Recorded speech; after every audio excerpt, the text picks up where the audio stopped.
My name's Alyssa Hamilton, and today I'm going to be presenting the importance of equal representation in government along with female mentorship in politics. So I was lucky enough to be involved in politics from a young age and have really amazing female mentors. And this video will take me through bringing a few of the girls I had the chance to mentor through the last few election seasons. We visit the state capitol, where we're lucky enough in Colorado to be one of the first states with a female majority in our legislature. We get to visit Representative Jenny Arndt, Kathy Kipp, and Bria Buentea. Each one of these representatives gave us an insight to what it means to be a woman in politics, how they got to where they are, and they got to share some of that advice with me and some of the girls.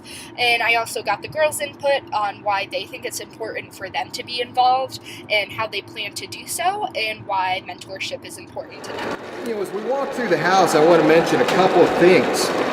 In Colorado, we have a rich history of women's voting rights in Colorado. We become the first state to allow women the right to vote in the year 1893. Now, Wyoming and Utah as territories predate Colorado in 1890 and 91, but for actual states, Colorado is the very first. And we start immediately electing women into important positions here in Colorado. To this day, we actually have 65 members in our House of Representatives. We have one more woman than we have men. Woo. There is a majority of women in the House of Representatives.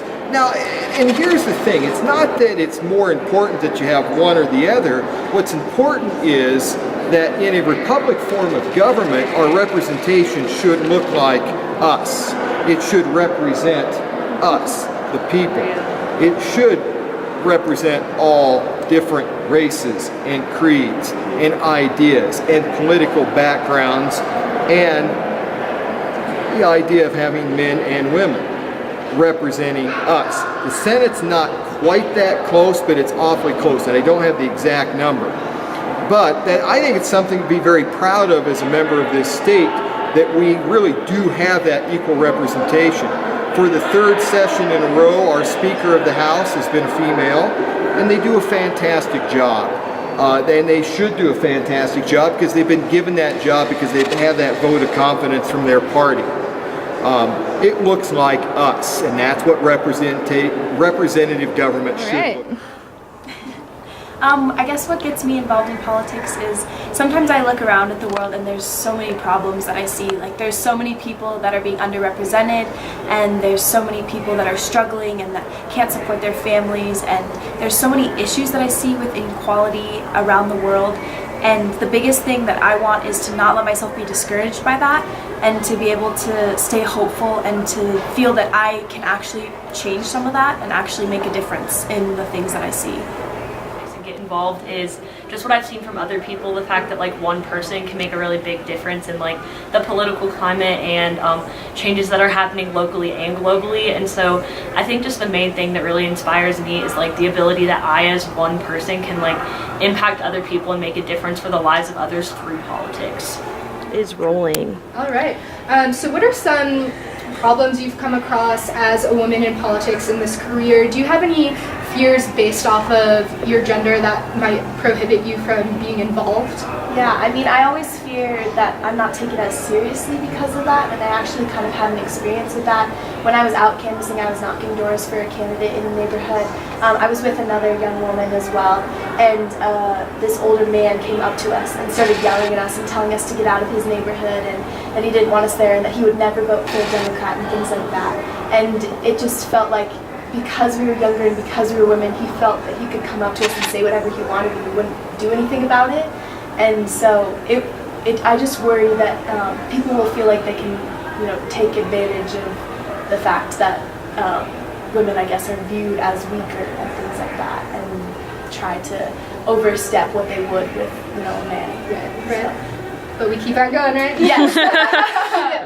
One of the things that I've definitely faced, and one of my worries about having a career in politics, is kind of the difference between being emotional and being passionate about something. And I think that when I'm passionate about something and speaking about something and I get emotional, people are just gonna see me as like, oh, you know, she's just being emotional because she's a woman, she shouldn't be in office because she's like too emotional about this and like can't be fit to run. And so that's definitely one of the things that I've like struggled with in trying to find a career in politics, and like wanting to do that is just the way that I might be seen by others, by being passionate and them thinking that I was too emotional to like do the job correctly. Right on. Yeah, kind of relating to what she said, I think women are instantly at a deficit already, like with physical appearance.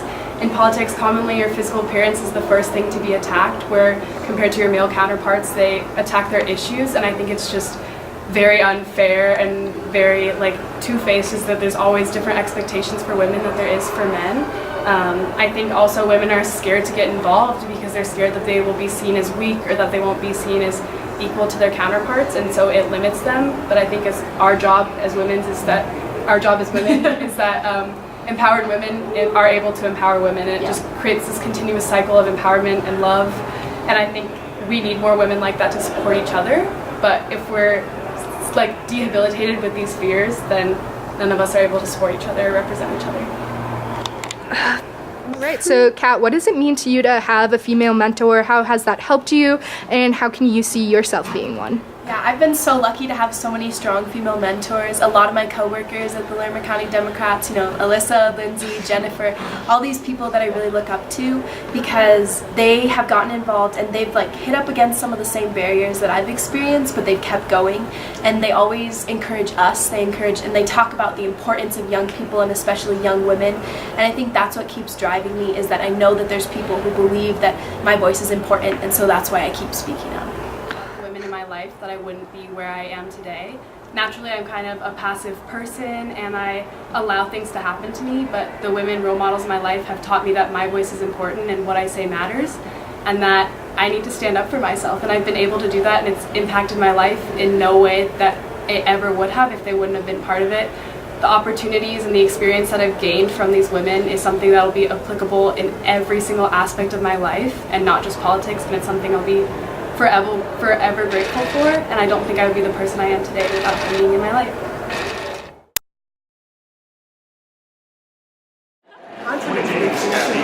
So any tips you have for them for overcoming hurdles that women face in politics? I guess just don't think of yourself as a woman. Don't think, you're a human being, and you know, are you going to be there or you're not going to be there? I don't really think in this day and age you have to worry about who you are. You can be anybody you want to be and still be in politics, right? Yeah. Okay. Being involved in politics really just means being involved in your community. Yeah. And there's all different roles in politics, so sometimes you're elected, but if you're not elected, there's so many other roles. Being elected is just one of the roles. It's not always the best role. Yeah. One.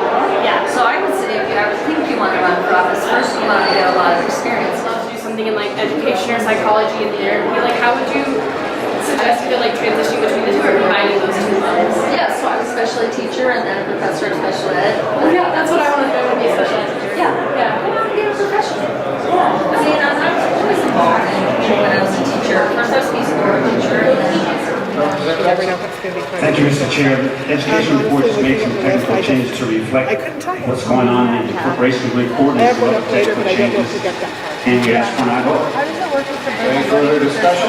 Seeing none, question is adoption of the education report. the chair basically Please gets say aye. Have you had any female mentors that helped this career for you? Anyone that taught you really valuable lessons that you might want to pass on?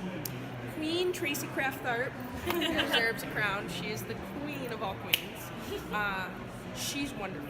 She taught me how to have thick skin. She taught me how to move forward with bills. She taught me how to be persistent and don't apologize for being aggressive about advocating for your community, because God knows the men don't.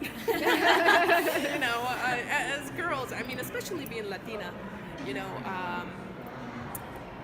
there's that whole seen and not heard mentality, and the mentality of machismo, you know, like women are supposed to be wives and mothers and blah, blah, blah. And learning that I can be a wife, a mother, a teacher, and an advocate, and a politician, and work really, really hard for my community back home.